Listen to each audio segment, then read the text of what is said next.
Hello friends, welcome back to Priya's entertainment channel.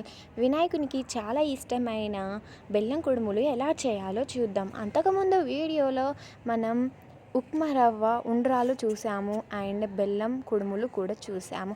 ఎవరైతే అవి చూడని వాళ్ళు ఉంటే డిస్క్రిప్షన్లో లింక్ ఇచ్చేస్తాను, వెళ్ళి చెక్ చేయండి ఫ్రెండ్స్. ఇప్పుడైతే ఈ బెల్లం కుడుములు 2-3 డేస్ వరకు కూడా పాడవకుండా ఉంటాయి. నేను చెప్పిన ప్రాసెస్ చేయండి, చాలా ఈజీగా టేస్టీగా చేసుకోవచ్చు. సో ఇప్పుడు చూసేద్దాం ఫ్రెండ్స్.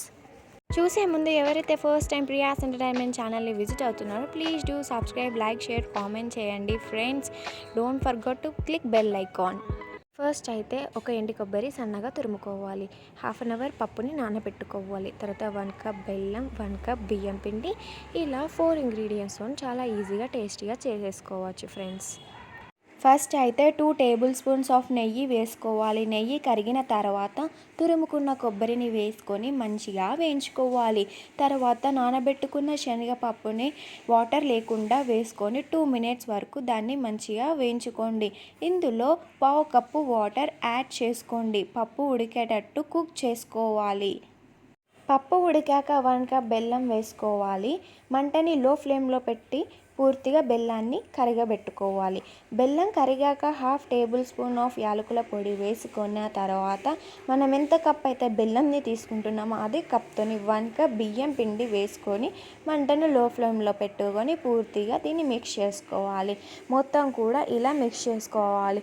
ఒకవేళ ఇంకా లూజ్గా అనిపిస్తే మాత్రం ఇంకొంచెం బియ్యం పిండిని యాడ్ చేసుకోండి. ఇలా యాడ్ చేసుకొని మొత్తం కూడా మిక్స్ చేసుకోండి.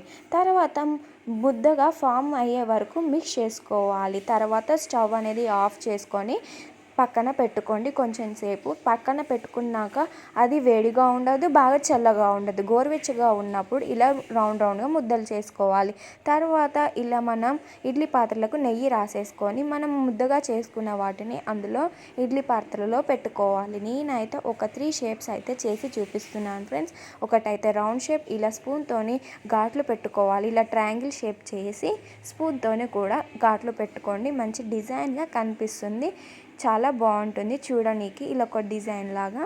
సో ఇది కూడా అలా పెట్టుకొని ఇలా అన్నీ కూడా రెడీ చేసుకోవాలి. మొత్తం కూడా అప్ప షేప్ చేశాను, ఇంకొకటి ముద్ద షేప్ కూడా చేశాను. ఇలా అవన్నీ కూడా ప్రిపేర్ చేసుకొని మనము ఇడ్లీ పాత్రలో వేసుకున్నాం కదా ఫ్రెండ్స్, దాన్ని మొత్తం కూడా ఆవిరి పట్టుకోవాలి. 10 to 15 మినిట్స్ వరకు లో ఫ్లేమ్లో పెట్టుకొని ఆవిరి పట్టుకోవాలి. అవి చల్లగా అయినాక సర్వ్ చేసుకోండి. చాలా టేస్టీగా, సింపుల్గా, క్విక్గా చేసుకునే ప్రసాదం అండి. వినాయకునికి అయితే చాలా ఇష్టం. మీరు పిల్లలకు కూడా పెట్టండి, వాళ్ళు కూడా చాలా ఇష్టంగా తింటారు. సర్వ్ చేసుకొని దేవునికి నైవేద్యంగా పెట్టేసేయండి ఫ్రెండ్స్. నేను చెప్పిన ప్రాసెస్ చేయండి, మీకు ఎలా వచ్చిందో కింద కామెంట్ చేయండి. ఇలా చాలా సింపుల్గా, ఈజీగా ప్రసాదం అనేది చేసుకోవచ్చు. ఈ వీడియో మీకు నచ్చినట్టయితే ఒక లైక్ చేయండి, షేర్ చేయండి, కామెంట్ చేయండి, పక్కనున్న బెల్ ఐకాన్ని క్లిక్ చేయండి ఫ్రెండ్స్. Thank you friends.